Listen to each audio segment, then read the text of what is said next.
Hello everyone, good morning. চলে এসেছি আরও একটা নতুন ব্লগ নিয়ে। কেমন আছো সকলে? আশা করি তোমরা ভালো আছো। আমিও বেশ ভালোই আছি।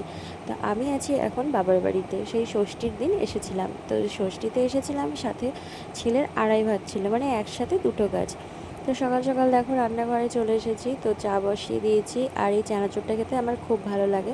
তোমরা কারা কারা ভালোবাসো কমেন্ট করে জানিও।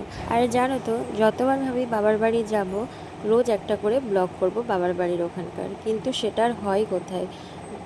শ্বশুরবাড়িতে থাকলেই মনে হয় যে না, বাবার বাড়ি গিয়ে কী কী করছি না করছি সব ব্লগ করব, কিন্তু বাবার বাড়ি আসলে তখন আর ইচ্ছে করে না। মায়ের সাথে গল্প করতে করতে সারাটা দিন আমি কাটিয়ে ফেলি। আর তার মধ্যে এখন যেহেতু পুচকু আছে, সেই কারণে আমার আর ব্লগ করা ঠিকমতো হয়ই না। এদিকে চাগুলো কাপে ঢেলে নিয়েছি, আর মা এদিকে কৌটোতে চানাচুরটা ঢালছে। জানো তো, আমার আবার চায়ের মধ্যে একটু মুড়ি আর চানাচুর দিয়ে খেতে খুব ভালো লাগে। চাটা যেহেতু ঝাল ঝাল লাগে, সেই কারণে। কারা কারা এরকম করে খাও কমেন্ট করে জানিও তো। এর মধ্যে দেখো পুচকু ঘুম থেকে উঠে পড়েছে। চাটা ঝটপট করে খেয়ে এখন চলে এসেছি। তো ওর এখনও ঠিকমতো ঘুম ভাঙেনি, কিন্তু ও কান্না করছে বিছানায় দিয়ে দিলে, তাই ওকে নিয়ে একটু ঘোরাঘুরি করছি। আমাদের দুজনের ড্রেস কিন্তু একই একই হয়ে গেছে, একই কালারের, তাই না? একই কালারের হয়ে গিয়েছে, তাই না? আরে বাবালি। পুচকু আবার ঘুমিয়ে পড়েছে, আর এইদিকে আমার খুব খিদে পেয়েছিল, তাই একটু মুড়ি মাখিয়ে নিয়েছিলাম। অনেক দিন পর এইভাবে মুড়ি মাখালাম, কিন্তু পেঁয়াজ দিলে বেশি ভালো লাগতো। যেহেতু আজকে ছিল শনিবার, সেই কারণে নিরামিষ, পেঁয়াজটা দিতে পারলাম না। আর অনেক দিন পর এইভাবে সব কিছু দিয়ে মুড়িটা মাখালাম, কিন্তু পেঁয়াজটা দিতে পারলাম না। এখন তো আর সময়ই হয় না পুচকুকে নিয়ে, তাই বেশিরভাগ শুকনো মুড়ি খাওয়া হয়। তো এদিকে আমি মুড়ি খাচ্ছিলাম, আর যেহেতু বেলা হয়ে যাচ্ছিলো, তাই মা এদিকে সব রান্নার জোগাড় করছিলো। দেখতে পাচ্ছ আমার মাকে? ওই যে দেখো, সবজি কাটছে। এরপরে দেখো, বলতে বলতে মা এখন রান্নাও বসিয়ে দিয়েছে। ওই যে বললাম আজ শনিবার, তাই সব কিছুই নিরামিষ, তাই সব কিছু সবজি দিয়ে তরকারি রান্না হচ্ছে। আর এরকম তরকারি খেতে আমার খুব ভালো লাগে। তোমরা কারা কারা ভালোবাসো জানিও। এদিকে ছেলে এখন ঘুম থেকে উঠে পড়েছে, আর ওকে একটা খেলনা দিয়েছি, সেটা নিয়ে খেলা করছে। আর ও এখন ওর হাতে যা পায় সেটাই মুখে দিতে চায়। তো ওটাই আমি দেখছিলাম যে মুখে দিয়েছে না এমনি মুখের কাছে ধরে আছে। তো ও এখন ঘুম থেকে উঠে পড়েছে, তাই দেখো বিছানাটা গুছিয়ে নিয়েছি। শ্বশুরবাড়ি বলো আর বাবার বাড়ি বলো, যেহেতু সকালবেলায় ও একটু বেশিক্ষণ ঘুমিয়ে থাকে, সেই কারণে আমার সকাল সকাল বিছানাটা গোছানো হয় না, সেটা আমাকে পরেই গোছাতে হয়। তাই ও ঘুম থেকে ওঠা মাত্রই ঝটপট গুছিয়ে নিলাম। তো এদিকে আমার স্নান কমপ্লিট হয়ে গিয়েছে, এদিকে ছেলেকে খাইয়ে আবারও ঘুম পাড়িয়ে দিয়েছি। এখন ঘড়িতে বাজে ওই 2টো মতো। তো এদিকে আমি শুয়ে শুকান চুলটা শুকাচ্ছি, আর এদিকে দেখো আমার গালে কিন্তু শিউলি বেরিয়েছে।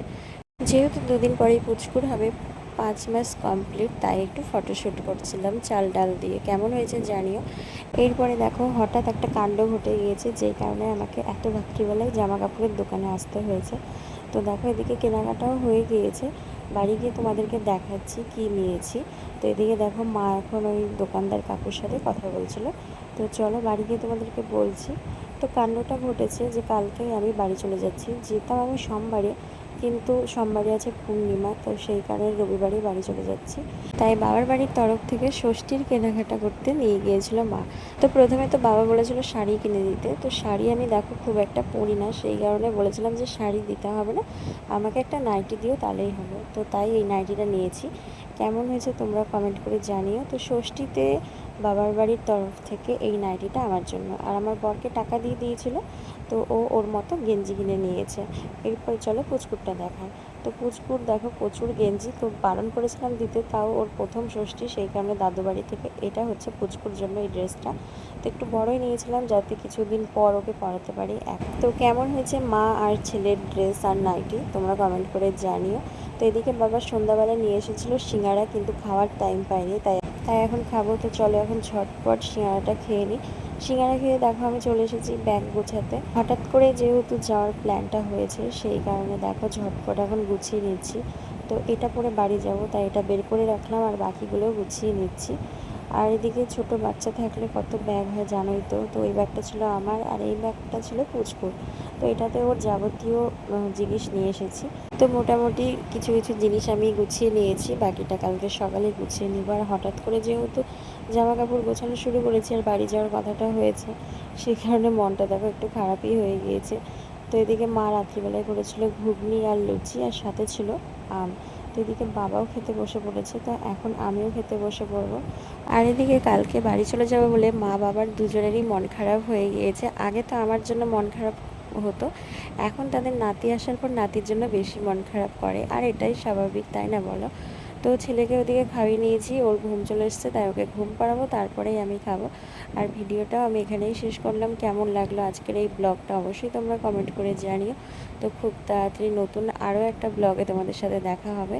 আর এদিকে পুচুকে বলছিলাম সবাইকে টাটা করে দিতে, তো ও তো ক্যামেরা দেখলে বুঝতে পারি না, শুধু নিজেকে দেখতে পাই, তাই ওইভাবে তাকাই। তো চলো আজকে আমাদের সবাইকে টাটা, গুড নাইট।